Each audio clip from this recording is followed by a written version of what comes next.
이제 모두 만나 뵙고 싶은데 이제 가장 만나 뵙고 싶은 분은 아폼매너님인 것 같습니다. 왠지 갑자기 투트랙님이 등장하실 것 같기도 하고 아폼매너입니다. 네네, 오늘 저는 조마크님을 뵈러 왔습니다. 네, 일단 조마크님을 먼저 뵙고 싶은데요. 저는 마음속에 두 분이 계신데 첫 번째는 뭐 당연하게도 투트랙님 생각하고 있었고 미대생 셀러님이 조금 제가 도움을 많이 받을 수 있지 않을까 생각하고 있습니다. 저는 조마크님을 제일 뵙고 싶어서 찾아왔습니다.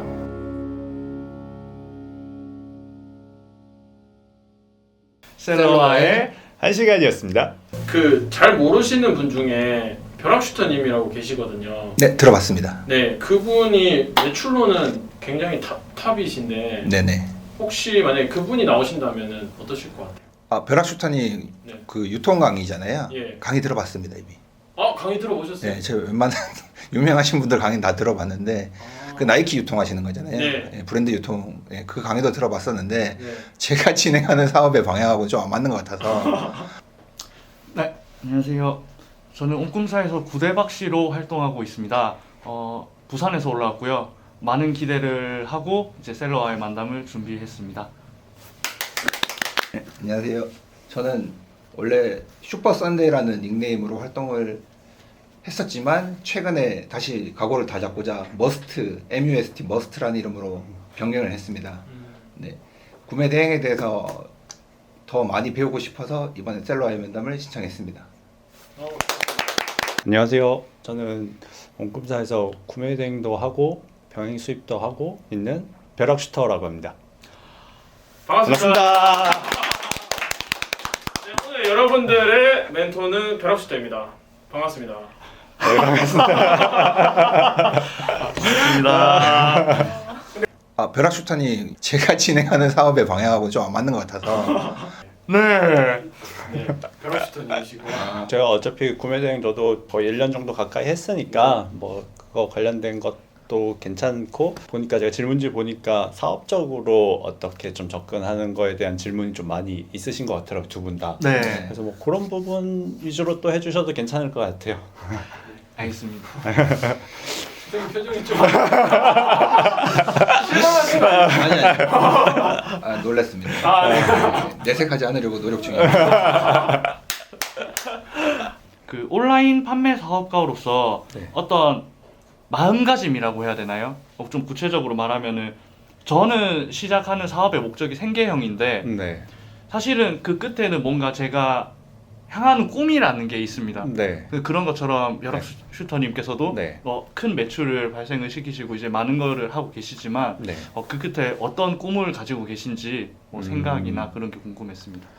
아무래도 뭐 사업을 하신다는 거는 아마 직장 생활을 하시고 해보신 적 있으신 건가요? 네, 혹시? 하고 투잡을 하다가 전업으로 이번에 넘어왔습니다. 그러면은 저도 이제 직장을 다니다 보면 직장 생활로서는 결국에는 우리가 그 꿈을 향해서 가는 기간이 너무 길잖아요, 네. 사실. 그러면 이 기간에 중간에 넘어질 수 있고 포기할 수 있는 이 꿈으로 가다가 본인 스스로가 무너질 수 있는 시간이 너무 긴데 적어도 온라인 사업이 아니다 하더라도 사업을 함으로써 이 시간을 좀 단축할 수 있는 기회가 많다 보니까 결과적으로는 제 꿈에 좀 더 빠르게 갈 수 있는 방향이 되지 않나.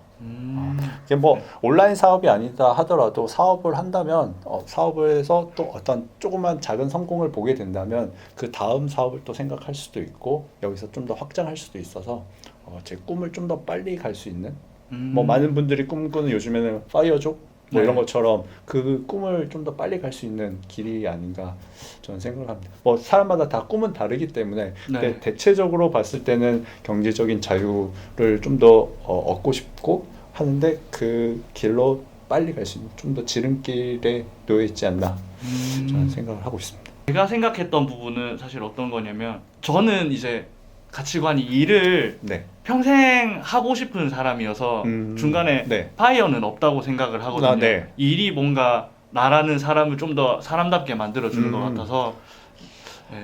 그런 부분에 있어서 이제 네. 좀 답변을 드리면은 네. 사업을 하다 보면 사실 힘든 시기도 있고 재밌는 시기도 있는데 네.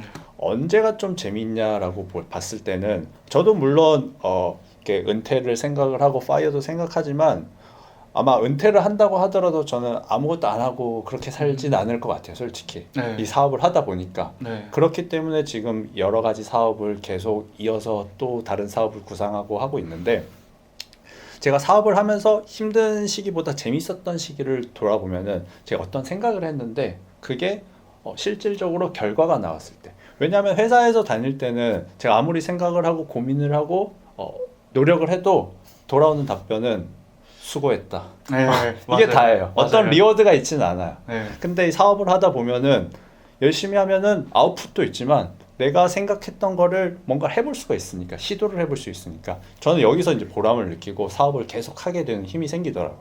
아무리 힘들어도. 네, 그 부분 진짜 공감되는 부분인 것 같습니다. 네. 저도 똑같이 생각하고. 근데 여기에 만약에 아웃풋까지 더해진다 하면은 이게 더 재밌는 거죠, 사업이.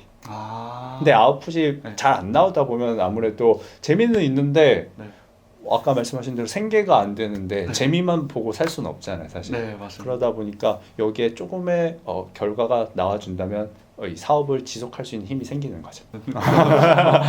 어쩌면 뭐 답을 좀 생각하고 있으셨을지도 모르겠는데 제가 경험한 바는 그렇습니다. 저는 아무래도 다른 분들이랑 조금 다르다고 하면은 사업을 이제 하나, 둘, 세 번째 사업을 지금 하고 있는 건데 어떻게 보면 네. 새 사업을 뭐 실패해서 이렇게 접는다기보다는 또 좀 더 재미있는 사업, 또 좀 더 확장성 있는 사업, 그리고 그 다음을 구상할 수 있는 사업을 계속 하다 보니까 이런 생각이 점점 누적이 된 것 같습니다. 그래서 지금도 사실 뭐 브랜드 유통을 하고 있지만 네. 또 다음 사업을 생각은 하고 있습니다.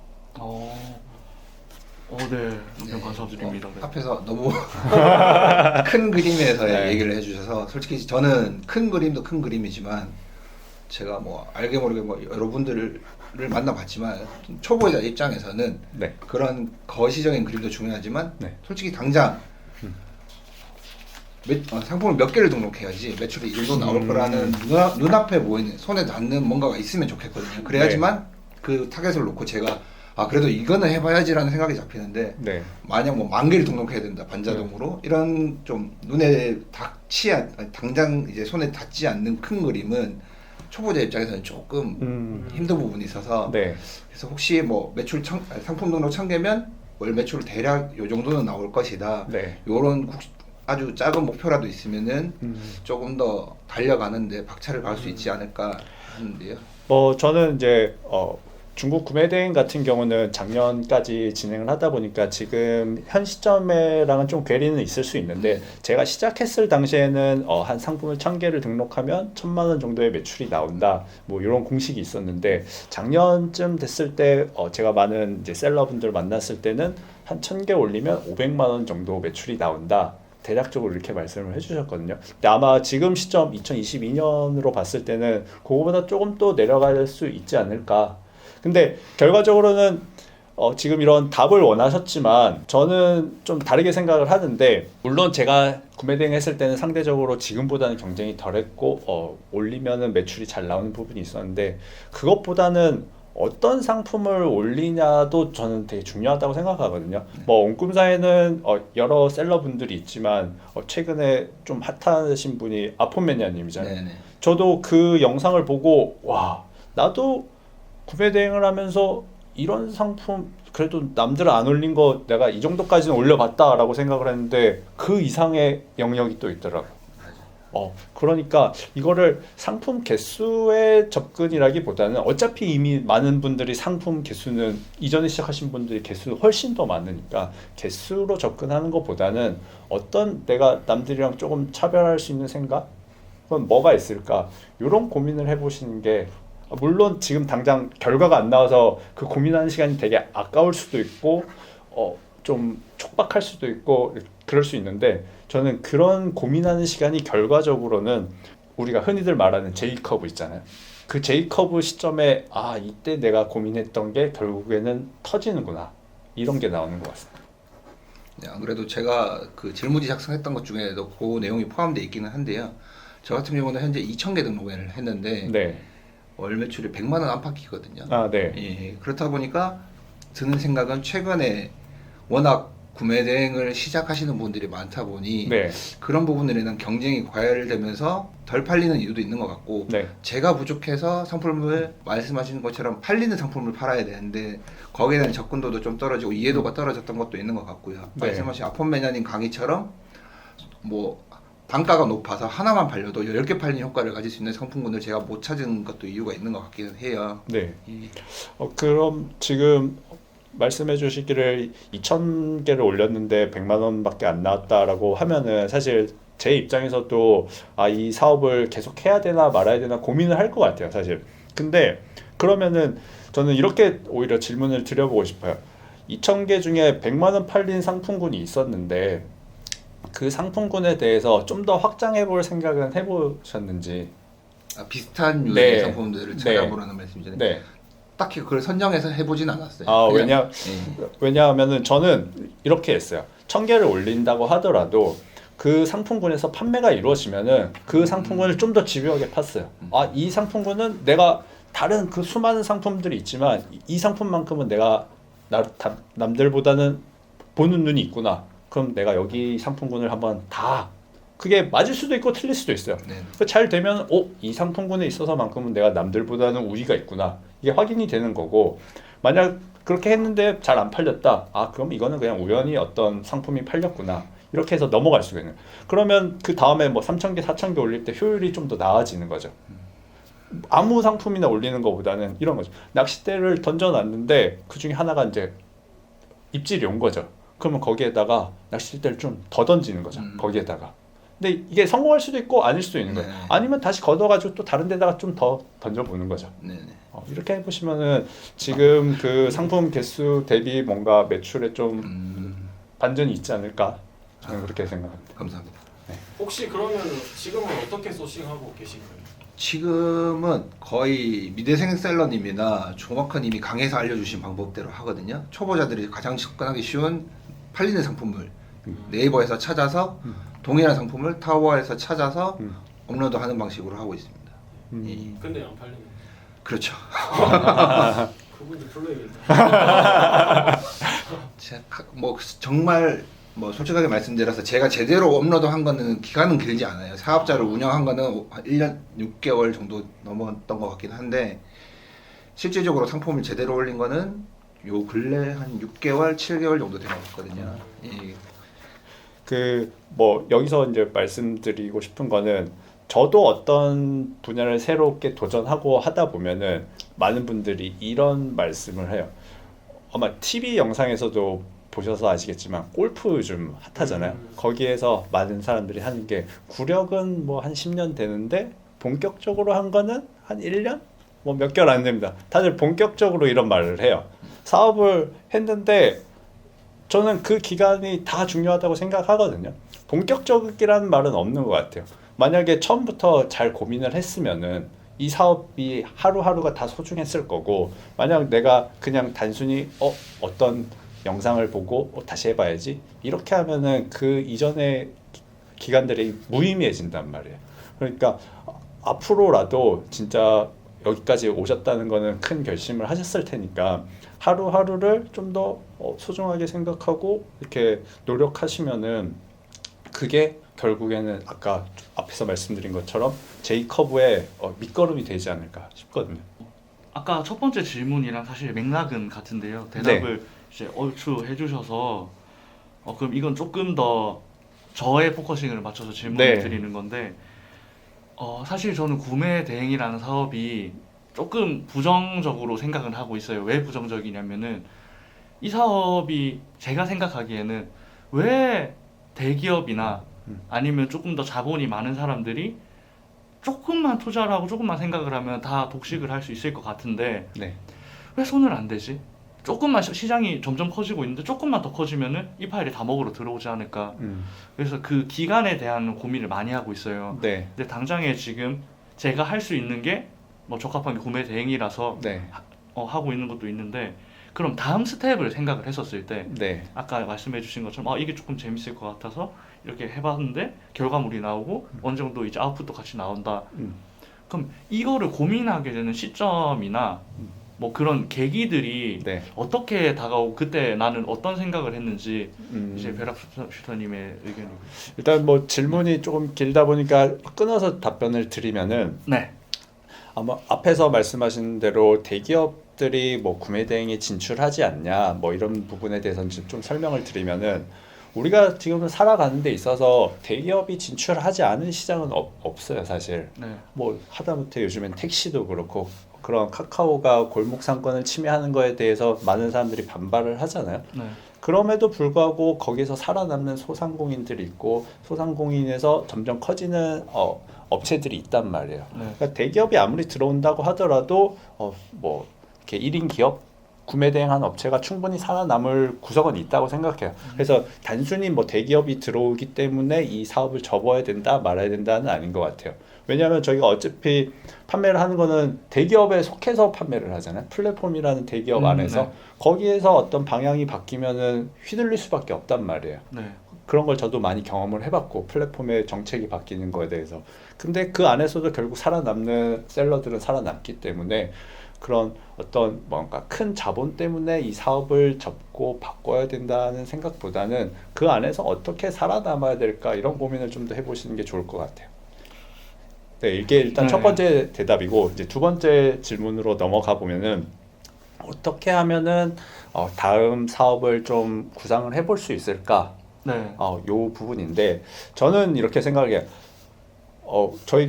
저도 직장인 생활을 하면서 사업을 시작했고 투잡으로 시작을 했는데 이거는 뭐 모든 사람이 다 기준은 다를 수 있을 것 같아요. 근데 제 기준에서는 만약 직장을 다니고 있는데 투잡을 한다고 하면 결국 본인의 원래 업무 시간, 회사 다니는 시간 말고 엑스트라로 시간을 투입을 하는 거잖아요. 네.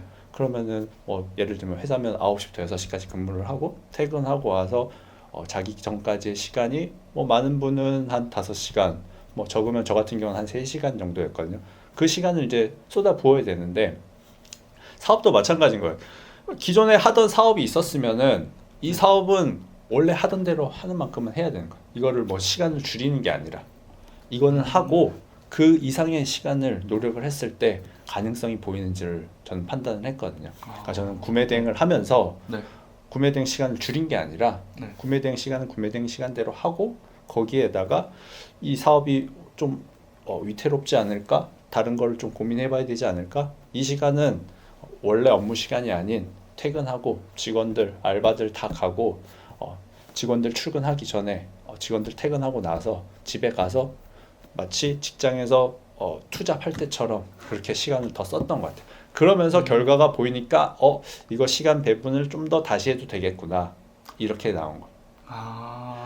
제가 최근에 본 유튜브 채널 중에 아마 장사의 신이라고 아실 거예요. 네. 되게 유명한 채널인데 거기에서 그분 장사의 신을 운영하시는 분이 그런 얘기를 하더라고요. 만약에 지금 창업을 했으면 요식업 뭐 이렇게 일반 배달하는 창업을 했으면은 배민에서 그 동네에서 1등하는 업체보다 1시간 전에 문 열고 1시간 늦게 닫아라. 지금 처음에 할 수 있는 거는 사실 뭐 스킬이 없고 타고난 스킬이 없고 재능이 없으면 엉덩이 싸움을 하고 몸으로 때워야 되는 거예요. 시간을 최대한 넣을 수 있는 만큼 넣은 다음에 네. 그게 효과가 나오면은 시간을 줄여도 늦지 않는다는 거예요. 근데 사람들은 아무래도 유튜브 영상을 보면은 뭐 몇 시간 네. 뭐 이렇게 일을 한다고 하니까 그 시간에만 꽂혀 있는 거예요. 그 이상을 이제 해보려고 하지 않는 거죠. 근데 저라면은 그 시간 이상 해볼 것 같아요. 그렇게 해도 안 되면은 내가 진짜 길이 안 맞는구나.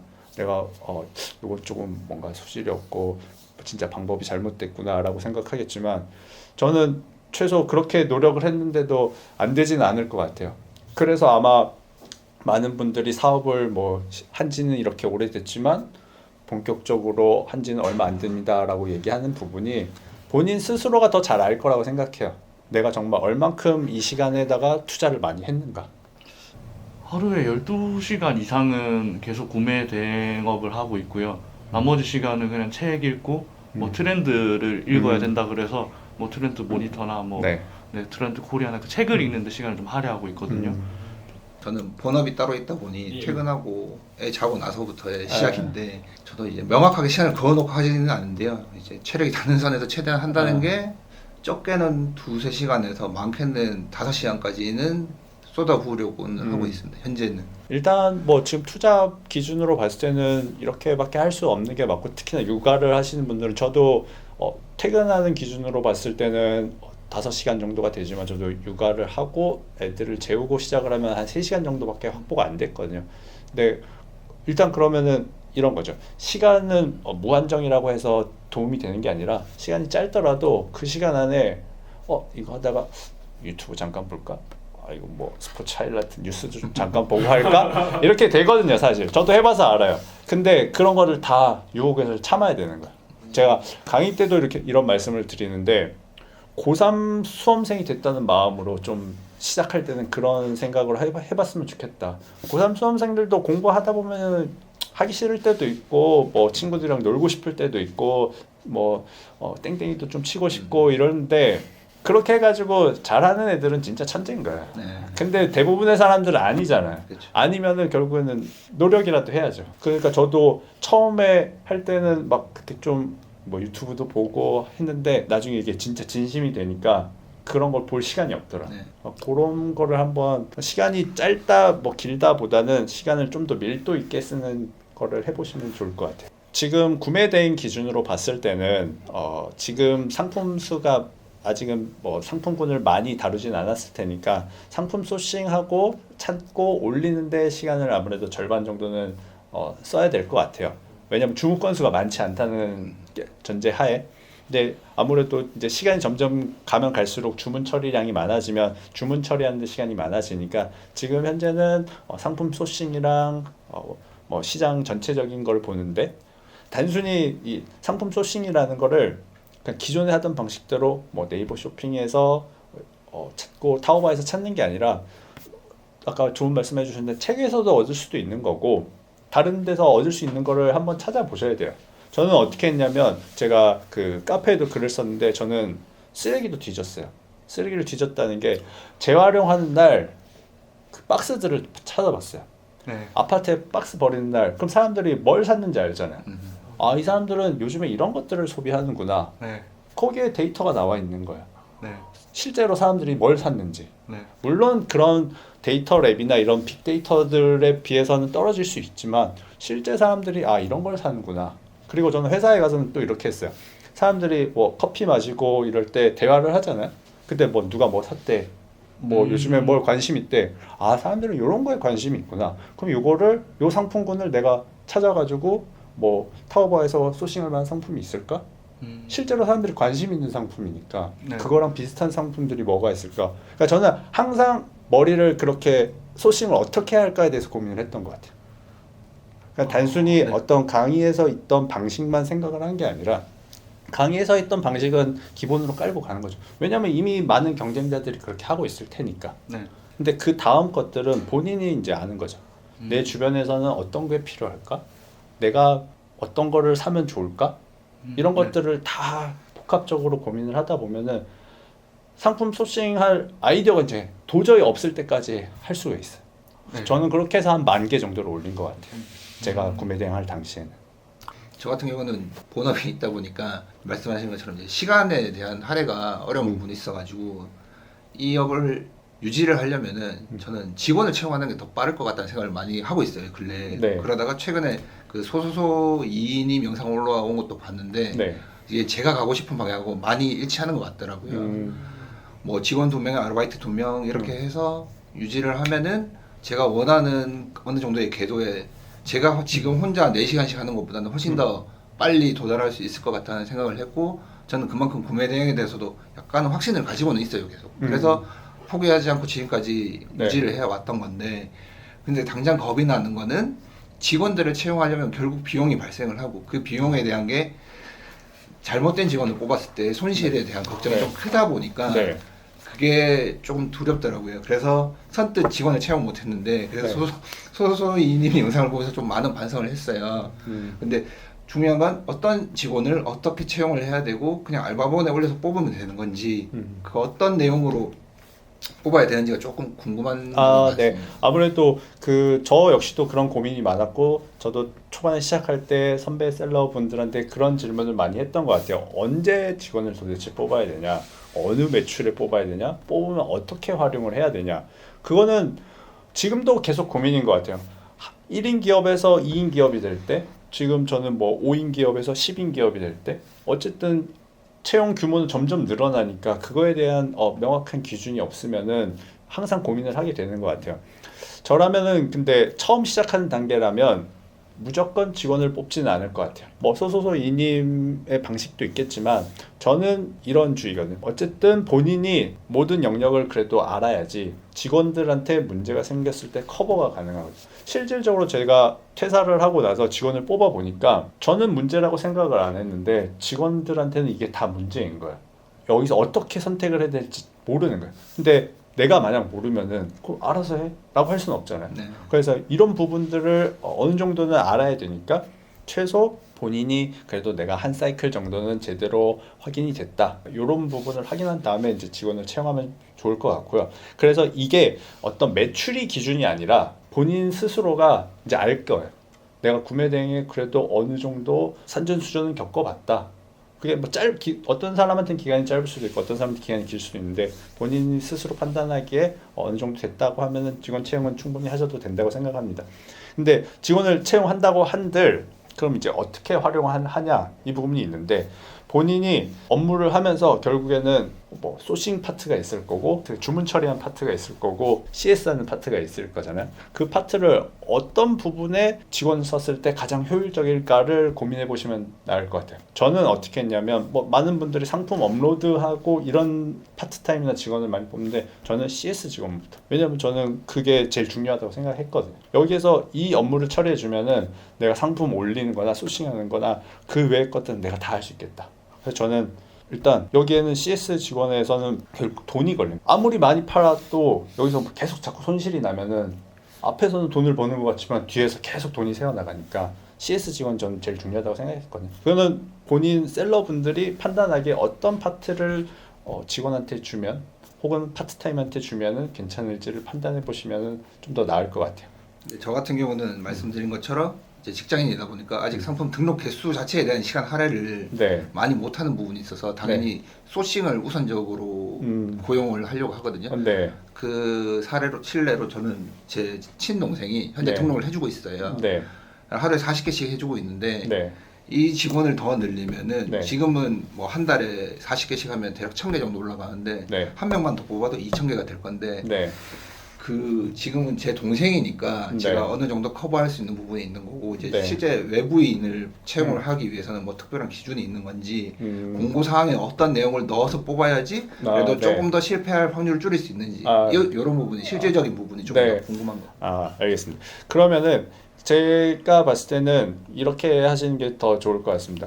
우선 내가 상품을 올렸을 때 어느 정도 매출이 나오냐에 따라서 직원 채용 규모를 늘려가면 될 것 같습니다. 지금 이미 판단하시기를 한 달에 한 명이면은 1000개 정도로 올릴 수 있다. 그리고 내가 1000개를 올렸더니 매출이 이 정도 나오는 것 같다. 그리고 2000개를 올리면은 이 정도 나올 것 같다. 이 정도는 당장 이익은 안 나겠지만 그래도 내가 이 투자 비용 대비 뭐 2달, 3달 뒤에는 회수를 할 수 있겠다. 철저하게 계산을 해보는 거죠. 물론 이게 제가 예측한 대로 계산된 값이 나오진 않겠지만 그래도 이 정도까지는 내가 투자할 수 있겠다 라고 생각하면 저는 투자를 하는 게 맞다고 생각합니다. 우리가 보통 뭐 그냥 일반적으로 재테크를 할 때도 하이 리스크 하이 리턴이듯이 그냥 단순히 알바 한 명만 뽑아놓고 매출이 이만큼 늘어나기를 기대하면 당연히 어렵겠죠. 근데 만약 내가 충분히 투자할 가치가 있다고 생각해서 처음에는 매출이 안 나오지만 알바한테 뭐 30만 원 3명을 써가지고 거의 뭐 100만 원을 가까이 썼는데 충분히 2달, 3달 뒤에는 200만 원, 300만 원으로 돌아올 것 같다 라는 확신이 들면은 충분히 일단 채용은 더 늘려도 상관없을 것 같습니다.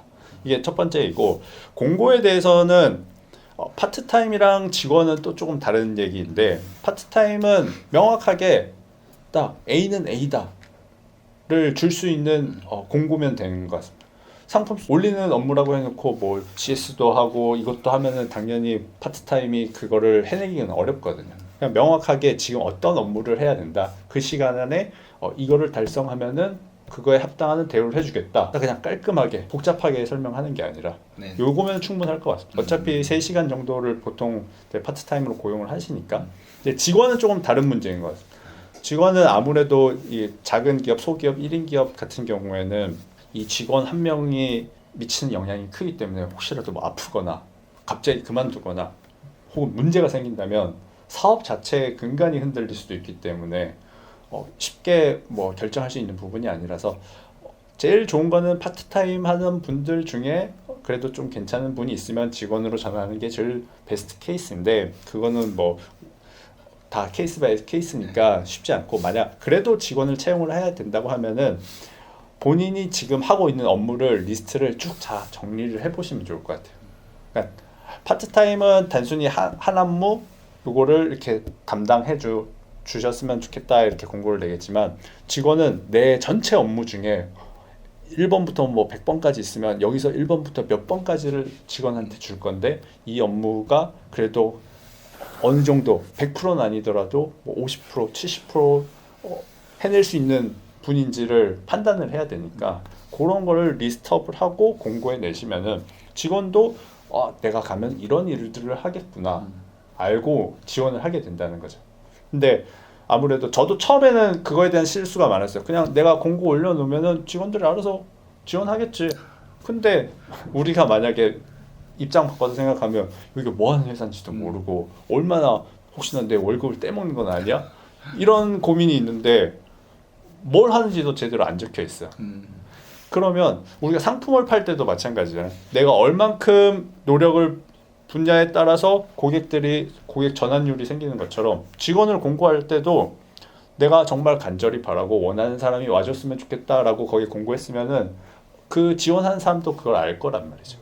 그 공고를 보고 이 사람이 그래도 이런 사람을 원하는구나 지원을 하지 않을까요? 아무리 작은 기업이라도 전 그렇게 그런 노력이 필요하다고 생각합니다. 제가 이제 공고를 저도 처음에는 이 공고를 낼 때 뭔가 그래도 내 회사가 그래도 없지만 작은 기업이지만 남들한테 좀 더 보기 좋게 보이려고 공고를 이렇게 냈어요. 스타트업, 청년 스타트업, 뭐 1인 기업 뭐 이렇게 해서 타이틀은 그럴싸해 보이죠. 네. 뭐 요즘에 스타트업 이런 말을 많이 쓰니까. 근데 실질적으로 알바들이나 직원들한테는 그게 큰 의미가 없어요. 스타트업이든 뭐 거기서 내가 주식을 받을 것도 아니고 이 회사가 뭐 유니콘 회사가 될지 아닐지도 모르는데 그런 건 의미가 없단 말이야. 근데 거기에 여기도 마찬가지로 키워드를 입혀봤어요. 공고를 내는데도 사람들이 어떤 키워드를 좀 더 좋아할까? 요즘에 알바들이 제일 좋아하는 거는 재택근무죠. 그럼 그런 키워드를 좀 더 활용을 하고 여기는 어쨌든 온라인 세계에서는 키워드가 중요한 거예요. 뭐 내가 썸네일 작업을 할 게 아니면 공고에다가 결국엔 키워드를 어떻게 하면은 사람들이 좀 더 관심이 생길까? 적어도 그러면 노출이 많이 되면은 다 지원은 하지 않겠지만 지원할 확률이 높아진다는 거죠. 그러니까 공고에도 내 고민과 생각을 그리고 우리가 어쨌든 온라인 셀러니까 그런 키워드 작업을 하면은 좀 더 효과가 있어요. 제가 실질적으로 처음에는 스타트업이라는 공고를 냈었고 두 번째는 쇼핑몰 공고를 냈어요. 그 다음엔 마지막 최근에 낸 공고에서는 나이키 온라인 쇼핑몰 이렇게 하니까 지원자가 거의 2배, 3배로 늘어나더라고요. 눈에 사람들한테는 딱 꽂히니까 이게 뭐지? 나이키 쇼핑몰? 나이키 매장도 아니고 온라인에서 나이키를 팔아. 아마 제 생각에는 사람들한테 좀 더 눈에 띄었고 관심이 생겨서 지원하지 않았을까. 그래서 앞으로 공고를 낼 때도 단순히 고민 말고도 그런 제목 자체도 고민을 한번 해보시면 좀 더 효과가 있지 않을까 싶습니다. 네. 그 질문이 저도 이제 같이 이어지는 질문이어서 그렇게 바로 하면 될 것 같은데 키워드를 네. 그렇게 활용하시는 거는 네. 너무 재밌는데요. 저렇게까지 생각을 해본 적이 없어서 그냥 상품 올릴 때나 키워드를 쓰는 줄 알았지. 네. 뭐 이게 좀 크게 배워가는 것 같아요. 그 직원 있어서 네. 저는 이제 직원한테 맡기는 거를 CS를 저도 제일 먼저 생각을 하고 있는데 네. CS도 사실 그 안에 보면 너무나도 다양한 것들이 있잖아요. 네. 예를 들면 뭐 고객한테 디테일한 상품 질문이 들어왔다거나 네. 아니면은 강성 고객이 들어왔는데 그거를 직원한테 맡기자니 직원이 또 안 좋은 마음을 품고 나가버리거나 그렇죠. 그런 충분히 그럴 수 있죠. 그런 거에 있어서 어느 정도까지 직원한테 CS를 일임을 해야 할까에 대한 고민을 하게 되더라고요. 일단은 저는 결국엔 기준은 효율과 돈이라고 생각을 합니다. 네.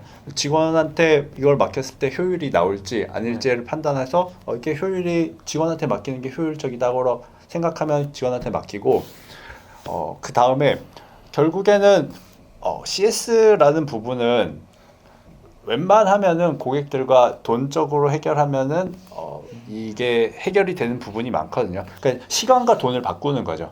네. 고객들은 원하는 거는 내 시간을 보상해달라. 그거를 돈으로 환전해달라. 이건데 내가 얼만큼 손해를 봐도 되겠는가? 만약에 이 고객이랑 싸워가지고 끝까지 싸워서 내가 돈을 지킬 것인가? 아니면 나는 차라리 이 시간을 세이브하고 그냥 돈을 여기서 바로 환전을 해줄 것인가? 환불을 해줄 것인가 판단을 하는 거죠. 처음에는 당연히 내가 매출이 얼마 나오지도 않는데 뭐 10만 원, 20만 원, 심지어 뭐 100만 원. 제가 제일 크게 팔았던 상품 중에는 150만 원짜리도 있었는데 그런 상품은 눈앞에 반품이 들어온다고 하면은 당연히 어렵죠. 근데 그거를 직원 보고 판단하러 하면 당연히 더 어렵죠. 네. 나도 판단하기 힘든데 그럼 직원한테 기준을 정해주는 거죠. 만약에 뭐 한 5만 원 이하의 상품인데 고객이 좀 강성으로 나온다. 이러면은 그거는 본인이 직원 스스로 처리하세요. 네. 굳이 나한테 물어보지 말고. 근데 뭐 일정 기준의 금액이 넘어갔어. 네. 근데 이거는 좀 어떻게 해야 될지 판단이 어렵다. 네. 그러면은 이거는 나랑 상의를 해주세요. 아니면 보고를 해주세요. 이렇게 하는 거죠. 왜냐하면 저도 회사에 계속 붙어 있을 수는 없으니까 뭐 네. 다른 업무가 있을 수도 있고. 근데 직원은 판단을 해야 되는 부분이 있으니까 그런 거를 어느 정도 가이드라인을 주면은 저는 개인적으로 한 10만 원 정도까지는 어쨌든 고객이랑 싸우는 것보다는 그냥 오히려 환불해 주는 게 정신적으로나 여러 가지로 사업하는데 낫다고 판단을 했거든요. 왜냐하면 CS 강성 고객이 나타나서 당장 10만 원을 막았지만 그날 업무를 망칠 수가 있어요. 네. 그날 업무를 망친다면은 내 시간당 시급이 예를 들어서 10만 원이라고 치면은 하루에 6시간을 날렸다고 생각해보면 훨씬 더 큰 손해거든요. 눈앞에는 10만 원을 막았지만 60만 원을 잃어버린 거야. 네. 그날 업무를 제대로 못하면. 그러면 이제 본인이 판단할 수가 있는 거죠. 아, 이 고객이랑 싸워가지고 뭐 지지부진하게 배송 오는 기간 2주 3주 동안 계속 싸워야 된다. 네. 그러면 어마어마한 손실이잖아요. 맞아요. 업무가 더 오히려 안 되니까. 그러니까 그거를 이제 본인이 판단해 보시고 아무리 100만 원짜리 상품이라고 하더라도 네. 이런 부분들을 무조건 또 이제 그 다음부터 이제 협상 스킬이 생기는 거죠. 네. 전액을 환불해 줄 것인가, 부분을 환불해 줄 것인가, 고객이랑 어느 정도 조율을 해볼 것인가. 네. 이런 부분들을 하면은 단계적으로 손실액을 줄이고 내 시간을 벌 수가 있겠죠. 얘기 들으면서 사실 저는 첫 번째 들었던 게 그 고객의 시간을 돈으로 보상해 달라는 그 개념을 생각을 안 해봤어요. 네. 그냥 이걸 환불해 달라고 때를 쓰는 사람이지 네. 그 사람들이 그렇게 얘기를 하고 욕을 한 이유가 내 시간을 보상하라는 거는 포커스를 맞춰본 적이 없거든요. 네. 근데 이렇게 생각하니까 이제 뒤에 문제가 같이 해결이 되긴 하는데 말씀 들으면서 생각을 했던 게 고객이 그런 거를 CS를 걸어왔었을 때 이제 직원이 그걸 처리를 할 때 말씀하셨던 게 10만 원 안선에서는 네. 이제 직원이 알아서 처리를 하는 거잖아요. 네. 근데 근데 그 10만 원의 기준을 저는 조금 더 높여보고 싶은데 네. 이제 왜 그러냐면은 그렇게 하면 내가 50만 원의 선을 줬다 하면은 그 직원은 난 50만 원 정도는 이 기업에서 내가 조율을 해서 정리를 할 수 있구나라는 네. 생각을 할 수 있다고 생각을 해서 그거 보면은 결국에는 처음에 스텝 바이 스텝이라고 생각해요. 이 직원이 10만 원 정도 자유도를 권한을 줬는데 잘 네. 처리가 된다. 네. 매끄럽게 처리가 된다. 그럼 뭐 그 이상을 늘려도 되는 거죠. 네. 근데 10만 원 안에서도 막 직원이 고민을 하는 거야. 네. 이거 대표님한테 보고했다가 깨지는 거 아니야? 네. 그러니까 이거는 대표 그 셀러분이 일관성이 있어야 된다고 생각해요. 네. 10만 원일 때는 아니 뭐 그거를 왜 환불해 줬어 이랬다가 뭐 3만 뭐 15만 원짜리는 그건 당연히 환불해 줘야지 이렇게 네. 나오면은 직원이 혼돈스럽거든요. 아, 그러니까 본인이 기준을 기준이- 정했으면은 그게 네. 10만 원이든 50만 원이든 100만 원이든 네. 그거 안에서는 직원이 자유롭게 할 수 있는 권한을 주면 직원도 그걸 맞게 할 수 있지 않을까. 네, 잘 이해했습니다. 네. 혹시 상품 등록을 할 때 네. 혹은 뭐 전체적인 판매 과정상에서 결국 PC를 이용해서 하는 업무이다 보니 네.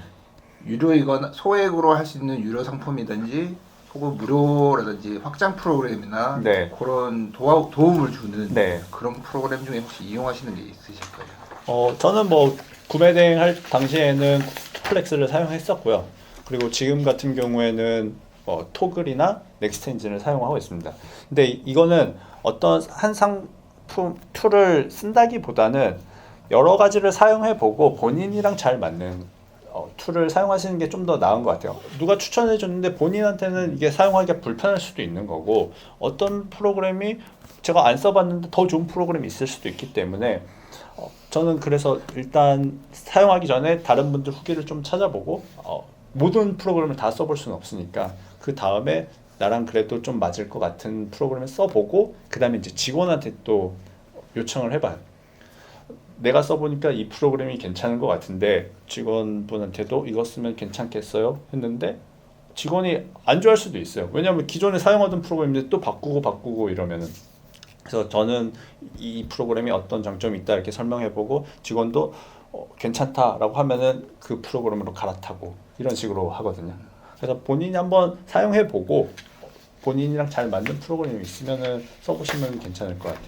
그래서 저는 사실 근데 중국 구매 대행하면서는 투플렉스만큼 뭐 괜찮은 프로그램을 못 봤기 때문에 투플렉스 같은 거 말고 네. 뭐 소싱할 때 조금 더 도움을 주는 확장 프로그램 같은 거 있잖아요. 그런 프로그램 저는 그런 프로그램은 사용하지는 않았습니다. 그냥 어차피 네이버 기반으로 소싱을 하고 한다면 그냥 데이터 랩으로도 충분하다고 생각합니다. 이거는 조금 더 많이 업무적인 질문인데요. 사실은 저는 구매 대행의 자동화를 조금 네. 하잖아요. 매크로도 많이 쓰시고. 네. 네. 근데 거기서 사실 소싱은 저는 인간의 영역이라고 생각을 해요. 네. 뭐 인사이트도 그렇고 분석도 그렇고 말씀하신 것처럼 내가 잘 아는 걸 더 파볼 수도 있는 거고 아니면 뭐 쓰레기통까지 뒤져가지고 그걸 네. 다 보셨으니까 그 부분은 이해가 되는데 그 외에 제가 생각 그 직원이 채용을 해서 직원한테 뭐 상품 등록이나 네. 이런 걸 굳이 맡겨야 하나? 사실은 컴퓨터나 프로그램을 만들어서 알고리즘을 잘 짜면은 걔네들은 잘 짜놓기만 하면 다시는 실수를 안 할 텐데 네. 지금은 인간인지라 잘 대해줘야 되고 네. 뭐 돈만 준다고 다 되는 게 아니잖아요 사람이. 네.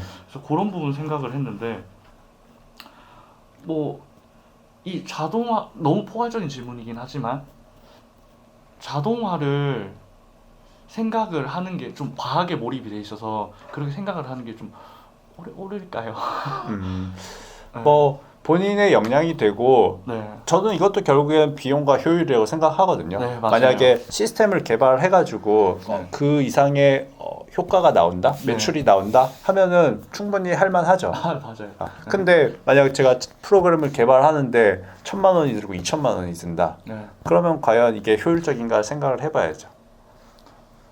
네, 그런 부분이 사실 되게 애매한 것 같아요. 네, 그 프로그램이 뭐 누군가는 만들었겠지만 네. 저는 이제 뭐 누군가에게 맡기거나 네. 뭐 크몽이나 뭐 이런 것들 네. 있잖아요. 맡기거나 아니면 내가 알고리즘을 짜서 만들어야 할 텐데 네. 근데 사실 결국 직원을 뽑을 때도 채용 공고를 내야 되고 채용을 했었을 때 그 직원이 괜찮을지 안 괜찮을지도 네. 판단하는 기간이 있고 또 교육 기간이 있잖아요. 네. 그 시간들을 합하면은 해볼 만하다고 생각을 하는데 이제 결국 제가 물어보고 싶은 건 이거예요. 효율도 다 알겠고 네. 뭐 판단을 하는 것도 다 알겠는데 이거를 시험함에 있어서 네. 드는 그 자본들을 네. 감당을 할 수 있을까라는 생각인데 네, 근데 이게 뭐 정리가 안 돼. 대략적 어떤 말씀인지는 알겠습니다. 근데 저라면은 물론 효율이랑 비용을 따져보지만 저는 해볼 것 같아요. 만약 본인이 그렇게까지 고민을 했고 생각을 했으면은 항상 그 다른 셀러분들 만나면 이렇게 말씀을 드리거든요. 아무리 좋은 내용이라고 하더라도 시도하지 않으면은 아무런 의미가 없다. 이거 뭐 괜찮은 내용인데 나중에 해봐야지. 이런 거보다는 일단 부딪혀 봐야 된다고 생각해요. 네.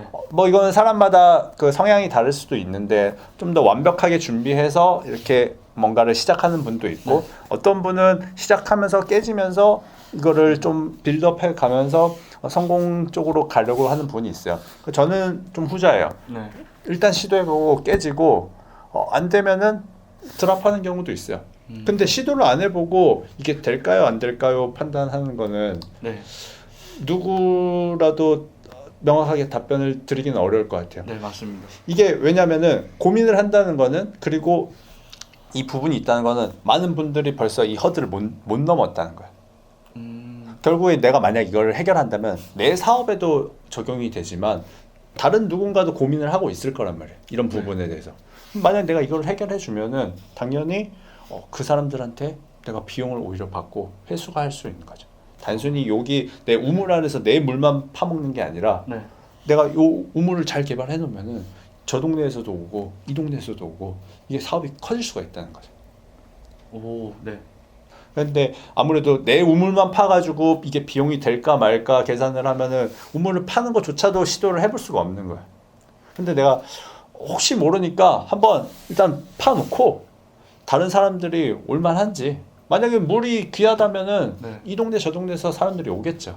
네, 그 말을 들으니까 바로 네. 생각나는 게 이제 무무개님이 네. 딱 떠오르는데 허들을 못 넣는 사람들한테서 뭔가 이제 그 기회 비용들을 다시 회수를 한다는 거를 네. 생각을 못 하고 있었습니다. 그냥 단순히 내가 뭐 이거를 A를 갖고 와서 이거를 꾸며서 판다 요거에 초점을 맞추면은 당연히 어렵습니다. 사실. 네. 그냥 유튜브 영상들은 대부분 그렇게 나와 있고 네. 근데 이 사업이라는 게 결국에는 이거를 베이스로 하는 거지 이것만 해가지고는 결국엔 살아남을 수가 없거든요. 그러니까 여기를 베이스로 내가 어떤 생각으로 좀 더 나은 서비스를 할 수 있을까? 그럼 남들과 좀 더 차별화될 수 있는 서비스는 뭘까? 이런 거를 고민하는 게 맞지 않을까? 네. 꼭 구매대행이라고 해서 구매대행만 할 필요 없이 지금처럼 프로그램을 구매대행한 사람들을 위한 프로그램을 만들어서도 충분히 새로운 사업을 할 수도 있는 부분이라서 본인이 많이 고민을 한다면 그게 결국에는 또 다른 수익으로 돌아올 수 있을 것 같습니다. 네. 지금은 구매 대행을 안 하고 계신 거예요? 그러면? 네, 저는 이제 구매대행은 폐업했습니다. 그러면 혹시 그 브랜드 유통할 때 네. 강의에서 말씀하셨던 게 꼭 특정 브랜드에 국한된 게 아니고 네. 모든 브랜드를 적용할 수 있다고 하셨잖아요. 네. 근데 거기서 궁금한 게 이제 아까 말씀하셨던 것 중에 골프나 낚시 같은 경우는 네. 구매 대행하는 입장에서는 지재권, 상표권에 걸리는 경우가 대부분인데 그렇죠. 그 해주시는 강의 내용 그대로라면 그런 부분들도 혹시 문제 없이 진행을 할 수 있는 건가요? 그렇죠. 일단 전제는 정품을 판다는 전제입니다. 왜냐하면은 구매 대행을 하다 보면은 이게 지재권이나 이런 게 걸리는 이유가 중국에 있는 거는 누구도 증빙을 할 수가 없거든요. 이게 정품인지 아닌지. 근데 만약 내가 정품을 판다고 하면 아무 문제가 안 됩니다. 골프든 낚시든. 특정 브랜드 같은 경우 뭐 티에이드라는 그런 네. 브랜드는 뭐 주로 지재권을 많이 거는데 그럼 네. 정품 소명을 하는 뭐 영수증이라든지 네. 뭐 그런 류의 제가 구매했다는 것만 인증할 수 있으면은 그 키워드들을 써도 전혀 무방하다는 말씀. 아무런 문제가 없습니다. 많이 이제 브랜드 유통을 시작하시는 분들이 이거를 팔아도 돼요? 라고 질문을 하시는데 팔아도 됩니다. 정품이니까. 많은 분들이 가품을 팔아가지고 문제가 되는 거지 정품을 파는데 문제가 되지는 않습니다. 그럼 만약에 제가 그런 골프 브랜드를 네. 뭐 매장을 가서 사진을 찍고 상품 등록을 해놨는데 네. 그런 총판이라고 해야 되나? 네. 그런 곳에서 혹시 네. 저한테 이 상품 자기들이 판매권을 갖고 있으니 내리세요라고 하면은 네. 저는 정품이니 팔아도 되는 거 아니냐라고 항의를 할 수 있다는 말이죠. 네, 할 수 있습니다. 실제로 저도 그런 부분에 대해서 항의가 들어온 적이 있어요. 근데 정품을 팔고 있다면 그쪽에서 법적으로 할 부분은 없습니다. 전혀. 단 이 부분은 있습니다. 그러니까 거기서 허용하지 않은 사진들을 사용했을 때는 그거는 문제가 됩니다. 근데 아무래도 구매 대행을 하다 보면 익숙한 게 저희가 이제 상품을 뭐 캡처해 오거나 이런 게 많다 보니까 그거를 그냥 아무렇지 않게 사용을 하게 되는데 아무리 정품이라고 하더라도 그 사진이나 부분에 대해서는 어쨌든 그 총판에서 갖고 있는 권리이기 때문에 그거를 무단으로 사용할 수는 없지만 만약 본인이 직접 사가지고 사진을 촬영하고 이런 부분들이라면은 정품이고 아무런 법적으로 문제될 게 없습니다. 정말 죄송한 말씀이지만 화장실 한 번만 갔다 올게요. 재밌네요. 맨날 컴퓨터 보고 모니터 보고 이렇게 일하다가 제 얘기가 도움이 될지는 모르겠지만 그래도 저도 고민했던 부분이고 누군가 이런 얘기를 해줬으면 좋겠다라는 생각을 많이 했었는데 조금이라도 도움이 된다면 저는 그게 진짜 저한테도 만족스럽고 앞으로 또 새로운 사업을 하는데 많은 힌트가 되거든요. 왜냐하면 지금 시작하시는 분들은 이런 고민들을 하는구나. 그런 고민들이 또 내 새로운 사업의 어떤 방향성을 가이드라인이 될 수가 있기 때문에 저는 이런 자리가 굉장히 소중한 것 같습니다. 사실 처음에는 제가 준비해온 질문이 포커스가 조금 달라서 뭐 물론 포괄적으로 했겠지만 조금 당황을 했는데 네. 너무 많이 놀랐었고 오히려 조금 많이 기뻤어요. 좀 새로운 분야라서 네. 저도 이제 다음 스텝이 어떻게 가야 되나 한참 고민하고 있는데 제가 생각하는 방향이랑 조금 많이 달랐으니까 근데 그게 오히려 더 좋았던 것 같고 그래서 사업이란 거에 대해서 더 많이 물어볼 수 있었던 것 같아요. 1시간은 한정적인데 제가 만약 뭐 구매 대행 전문 셀러님들이 오셨으면은 이거 어떻게 해요 저거 어떻게 이런 쪽으로 물어봤을 텐데 사업을 알 수 있고 가치관을 알 수 있어서 되게 만족스러운 시간이 아니었나 생각합니다. 어떻게 보면 구매 대행에서 끝이 아니고 어차피 다음 스텝을 준비해야 되는 사람인데 사람은 누구나 다음 스텝을 준비해야 되는데 이제 강의도 들어봤던 벼락슈터님이 나오셨고 벼락슈터님이 어떻게 구매 대행 이후에 사업을 하고 계신지 어떤 관점에서 구매 대행을 했었었는지 과거의 이야기지만 그를 통해서 이제 저의 현재를 볼 수 있는 시간이었고요. 이제 또 한번 브랜드 유통도 생각을 하게 되는 계기가 된 것 같습니다. 당연히 추천하죠. 저는 부산에서 열심히 새벽같이 일어나서 왔는데 네. 정말 가치가 있었고 네. 사실 이 시간 내서 왔다 갔다 해도 집 가서 또 할 수 있잖아요. 네. 이 사업의 가장 큰 장점은 내가 언제 어디서는 일을 할 수가 있는 거니까 가치 있다 생각합니다. 어디 가서 이런 인사이트를 얻을 수가 없으니까. 그래서 특별히 게스트 한 분을 더 모셨습니다. 설마 투트랙님이신가? 게스트 분 들어와 더 이상. 주세요. 네. 시작. 셀러와의 1시간이었습니다.